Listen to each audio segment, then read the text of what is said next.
नमस्कार साथियों, एक बार फिर आप सभी का स्वागत है मेरे YouTube चैनल विनोद चेजारा पर। साथियों, जैसा कि आप जानते हैं, अभी हाल ही में राजस्थान माध्यमिक शिक्षा बोर्ड के रिजल्ट को हमें शाला दर्पण पर अपडेट करने का निदेशालय ने आदेश जारी किया है। आज के इस वीडियो में हम शाला दर्पण पर बोर्ड रिजल्ट कैसे फीडिंग करें इसके बारे में जानेंगे। इसके लिए हम चलते हैं विद्यालय की शाला दर्पण पर। यहाँ हमें जाना है परिणाम टैब पर, और परिणाम टैब में आपको स्टाफ रिजल्ट ऑप्शन मिलेगा। इस पर आप जब क्लिक करेंगे तो यहाँ आपको दो ऑप्शन मिलते हैं, स्कूल परिणाम, अध्यापक परिणाम। सबसे पहले हम स्कूल परिणाम भर देते हैं, तो यहाँ क्लिक करते हैं और इसे ओपन करते हैं। यहाँ स्कूल वाइज बोर्ड रिजल्ट में कुछ निर्देश दिए गए हैं, इन्हें आप एक बार ध्यान से पढ़ लें। बोर्ड परीक्षा परिणाम भरने से पूर्व कृपया निदेशालय के द्वारा जारी दिनांक 18/4/2016 के परिपत्र का अवलोकन करें। यदि आपको ये परिपत्र नहीं मिले तो आप यहाँ से डाउनलोड भी कर सकते हैं। एक ही कक्षा में एक ही विषय को आंशिक रूप से एक से अधिक विषयाध्यापकों ने अध्ययन करवाया है तो परीक्षा परिणाम में सभी विषयाध्यापक का परिणाम निर्धारित किया जाएगा। एक ही कक्षा में एक विषय को अलग अलग समयावधि के लिए एक से अधिक अध्यापकों ने पढ़ाया है तो अधिकतम समय तक अध्यापन करवाने वाले अध्यापक का परीक्षा परिणाम निर्धारित होगा। इसके बाद परीक्षा परिणाम में केवल मुख्य परीक्षा के परिणाम को ही सम्मिलित करना है, पूरक परीक्षा का परिणाम शामिल नहीं करना है। अब यहाँ आप देख सकते हैं, यहाँ आपको HM प्रिंसिपल टाइप, चूँकि हम विद्यालय का परिणाम भर रहे हैं और विद्यालय का परिणाम है वो लागू होता है संस्था प्रदान पर, तो दो ऑप्शन मिलेंगे आपको, कार्यरत और कार्यमुक्त। जैसे कि आपके जो संस्था प्रदान हैं वो ट्रांसफ़र हो गए हैं तो कार्यमुक्त हो गए हैं और दूसरी जगह चले गए हैं, तो उसका नाम हमें यहाँ फीडिंग करने के लिए नेम ऑफ HM प्रिंसिपल में कार्यमुक्त पर क्लिक करना होगा। इसके बाद कार्यमुक्त जो भी हुए हैं उनका नाम आपके सामने यहाँ आ जाएगा।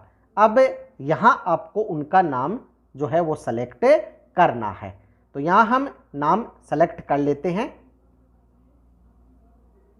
इसके बाद सेलेक्ट क्लास, क्लास 10वीं और 12वीं दो जो बोर्ड परीक्षाएं हैं उनके लिए पहले 10वीं का रिजल्ट हम फीडिंग करेंगे।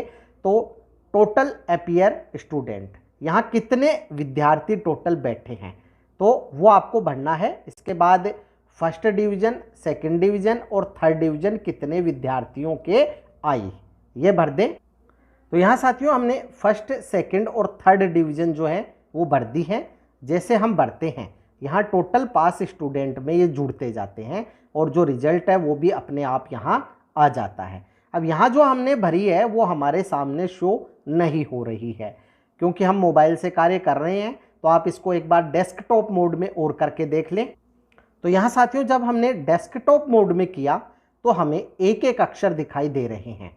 टोटल 33 स्टूडेंट पास हुए हैं और जो रिजल्ट है वो 76.79% रहा है। अब यहाँ हमने जो कक्षा 10 का रिजल्ट है वो विद्यालय का सेव कर दिया है। अब हमें यहाँ ऐड पर क्लिक करना है। ऐड पर जब क्लिक करेंगे तो ये डाटा है ये सक्सेसफुली ऐड हो जाएगा। और अब हमें यहाँ कक्षा 12 का रिजल्ट भी फीडिंग करना है। तो यहाँ कक्षा 12 के लिए भी जो संस्था प्रदान है उनका नाम चयन कर लेते हैं।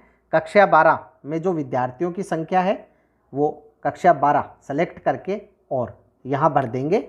इसके बाद जो फर्स्ट कितने विद्यार्थी आए हैं उनकी संख्या लिखेंगे और जब दूसरी टैब पर जाते हैं तो साइट है अपलोड होकर डाउनलोड होती है। इसके बाद जो सेकंड डिवीज़न से कितने विद्यार्थी पास हुए हैं वो भरेंगे और उसके बाद जो थर्ड डिवीज़न है उससे कितने विद्यार्थी पास हुए हैं वो भरेंगे। तो यहाँ हम देखेंगे कि जो टोटल स्टूडेंट है वो यहाँ हमारे सामने आ जाएंगे। 23 स्टूडेंट है, 23 पास है, 100% रिजल्ट है। तो इस प्रकार से हम इसको भी ऐड कर देंगे, तो ये भी डाटा सक्सेसफुली सेव हो गया है। अब यहाँ हमने जो परिणाम है इसमें जो स्टाफ रिजल्ट है, स्कूल परिणाम भर दिया है। एक बार वापस स्कूल परिणाम को ओपन करके देख लेते हैं। तो आपको ये टेब है यहाँ खाली मिलती है, तो आपने एक बार ही भरकर और सबमिट करना है। अब हम चलते हैं जो स्टाफ रिजल्ट है उस परिणाम में, स्टाफ रिजल्ट में अध्यापक परिणाम। जब हम इस पर क्लिक, तो यहाँ भी जो निर्देश है वो लगभग वही है जो पहले दिए गए थे। आप एक बार इनको पढ़ लें और इसके बाद यहाँ हमें जिस भी कक्षा का रिजल्ट भरना है, सबसे पहले टीचर कार्यरत है तो कार्यरत पे टिक करें, अन्यथा कार्यमुक्त पे करें। तो जैसे हम सबसे पहले जो कार्यरत है उस पर टिक मार्क कर देते हैं, टीचर नेम है वो सेलेक्ट कर लेते हैं, और उसके बाद कक्षा, तो यहाँ कक्षा 8, 10 और 12। तो सबसे पहले हम 8वीं का जो रिजल्ट है, कक्षा 8 का रिजल्ट यहाँ हमने सेलेक्ट कर लिया है। सब्जेक्ट, तो सब्जेक्ट इन शिक्षक जिसका हमने नाम सेलेक्ट किया उनके लिए सेलेक्ट करेंगे। चूँकि शाला दर्पण पे जो फीडिंग है वो पहले से हो चुकी है, कितने विद्यार्थी रिजल्ट एंड प्रमोशन से पास हुए हैं, तो वो ऑटो ही यहाँ आ रहा है, जैसा कि आप देख सकते हैं। अब यहाँ कक्षा 8 में first division, second division, third division होते नहीं हैं। ग्रेड ए कितने विद्यार्थियों के, बी कितने, सी कितने, डी कितने, ई कितने विद्यार्थियों की आई वो है, टोटल 25 है और पास 100% है। अब यहाँ आप इसको आगे सरका लें, यहाँ कार्मिक की वर्तमान स्थिति आ जाएगी अपने आप, और अब आपको केवल ऐड पे क्लिक करना है। डाटा सक्सेसफुली ऐड हो गया है। अब वापस कार्यरत पे टिक मार्क करेंगे और जो सेकंड नाम है वो सेलेक्ट करेंगे। सेकंड नाम जो भी कक्षा 8 को पढ़ाते हैं उनका सेलेक्ट करना है। इसके बाद कक्षा 8, और जैसे ही हम इनका सब्जेक्ट जो है सेलेक्ट करेंगे, जो रिजल्ट है आप देखेंगे कि ऑटो ही आ जाएगा और यहाँ प्रतिशत तक आ गया है। आपको केवल यहाँ से जो ऐड बटन है इस पर क्लिक करके नए टीचर का जो है रो है वो ऐड करनी है। यहाँ आप देखेंगे एडिट का और डिलीट का बटन भी आपको मिलता है। यदि गलती हो गई है तो एडिट कर सकते हैं या डिलीट करके दोबारा भी भर सकते हैं। अब हम तीसरे जो विषयाध्यापक है उनका चयन कर लेते हैं। यहाँ जो है कक्षा 8 के लिए, कक्षा 8 में जो अगला विषय है हम हिंदी ले लेते हैं, और हिंदी में जो आप है डिटेल से रिजल्ट यहाँ अपने आप देख पाएंगे। केवल हमें ऐड बटन पर ही क्लिक करना है। अब इसी प्रकार से आप जो भी विषयाध्यापक है उनकी जो फीडिंग है वो यहाँ कर दें।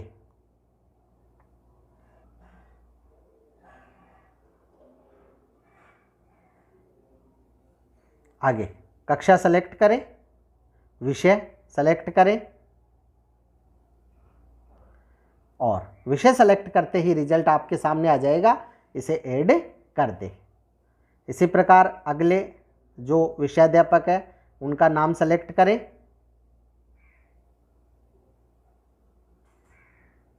कक्षा सेलेक्ट करें, विषय सेलेक्ट करें, और जो है रिजल्ट है वो ऐड कर दें। अब हम यहाँ देख रहे हैं science, Sanskrit, Hindi, English, social science. तो हिंदी का आ गया, अंग्रेजी का आ गया, गणित का यहाँ रिजल्ट नहीं आया है, तो गणित विषय और हमें अभी भरना है। और यहाँ हम जो गणित है इसके लिए जो विषयाध्यापक है उनको सेलेक्ट करके, कक्षा सेलेक्ट करके और विषय गणित सेलेक्ट करेंगे, और गणित का रिजल्ट भी यहाँ ऐड कर देंगे। यदि कोई त्रुटि हो जाती है तो आप एडिट और डिलीट कर सकते हैं। यहाँ आप देखेंगे कि जो कार्यरत है उसमें हम कार्यरत पे जब क्लिक करते हैं और विषयाध्यापक का नाम है वो सेलेक्ट करते हैं, उसके बाद कक्षा सेलेक्ट करते हैं, तो हमें जो विषय है हमारे कौन कौन से हैं, तो यहाँ आप देखेंगे 6 ही विषय आपको मिलेंगे, math, English, Hindi, social science, science, और इसके बाद है तृतीय भाषा। आपकी जो तृतीय भाषा है आप उसको सेलेक्ट करके और रिजल्ट भर दें। अब हम इसे हटा देते हैं, ये हमने सेलेक्ट कर लिया है।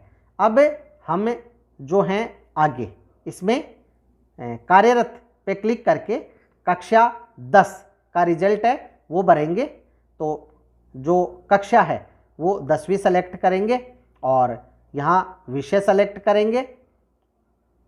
तो जब हम कक्षा 10 सेलेक्ट कर लेते हैं, विषय सेलेक्ट करते हैं, तो यहाँ रिजल्ट नहीं आता, ये रिजल्ट हमें भरना होगा।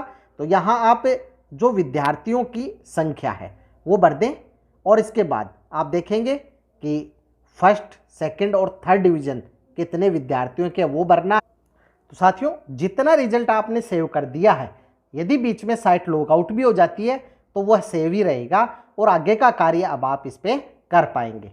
कार्यरत सेलेक्ट करें, इसके बाद जो विषयाध्यापक है वो सेलेक्ट करें, कक्षा सेलेक्ट करें, इसके बाद विषय सेलेक्ट करें। विषय सेलेक्ट करने के बाद यहाँ कितने जो विद्यार्थी है 10वीं कक्षा में बैठे हैं वो हमें सेलेक्ट करना है। अब फर्स्ट डिवीज़न कितने आए, सेकंड कितने आए और थर्ड कितने आए, ये भरना है। तो साथियों, यहाँ हमने एक एक करके सभी कक्षाएं, जैसे कक्षा 12, कक्षा 10 और कक्षा 8 का अध्यापकवार रिजल्ट है वो यहाँ अपलोड कर दिया है, फीडिंग कर दी है। यदि कोई अध्यापक कार्यमुक्त हो गया है तो कार्यमुक्त को सेलेक्ट करके उसका नाम आप यहाँ से सेलेक्ट करें, और डाटा सेव नहीं हो तो यहाँ ध्यान रखें, इसमें आपको सेवारत है तो सेवारत, सेवानिवृत्त हो गए हैं तो सेवानिवृत्त, सेवा समाप्त हो गई तो सेवा समाप्त, या अन्य विभाग में है तो अन्य विभाग, इसमें से कोई ऑप्शन सेलेक्ट करना होगा और फिर ये ऐड करना होगा तो ऐड हो जाएगा। आप अब यहाँ से लॉक करेंगे, लॉक करने से पहले एक बार अच्छी तरह इसको चेक कर लें, मिलान कर लें, नहीं तो लॉक होने के बाद आपको CBEO से इसे अनलॉक करवाना होगा। तो हमने ये मिलान कर लिया है, अब हम लॉक कर देते हैं। यहाँ लॉक पे क्लिक करेंगे, are you sure you want to lock this record, okay करेंगे और ओके करने के बाद ये डाटा लॉक हो जाएगा। अब इसमें हम कोई परिवर्तन नहीं कर सकते हैं, यहाँ से जो एडिट और डिलीट का ऑप्शन था वो हट गया है। साथियों, अगर आपको कभी भी रिजल्ट देखना हो तो आप अध्यापक पर टिक मार्क करके यहाँ इस रिजल्ट को देख सकते हैं। इसके अलावा यहाँ जो विद्यालय का रिजल्ट है वो शो नहीं हो रहा है, इसमें कोई टेक्निकल प्रॉब्लम हो सकती है, तो आप वेट करें, हो सकता है इसका समाधान हो जाए। तो इस प्रकार से साथियों, आपको बोर्ड रिजल्ट है वो शाला दर्पण पर फीडिंग करनी है और उसे लॉक करना है। यदि रिजल्ट फीडिंग के समय आपके कोई समस्या आती है तो कमेंट बॉक्स में कमेंट अवश्य करें, आपकी समस्या का निश्चित ही समाधान किया जाएगा। वीडियो यदि अच्छा लगे तो लाइक करें, शेयर करें, सब्सक्राइब करें और बेल आइकन को टिक करें ताकि नए वीडियो की जो नोटिफिकेशन है वो आपको तुरंत मिल सके। इसी के साथ आप सभी का बहुत बहुत धन्यवाद और मिलेंगे अगले वीडियो में।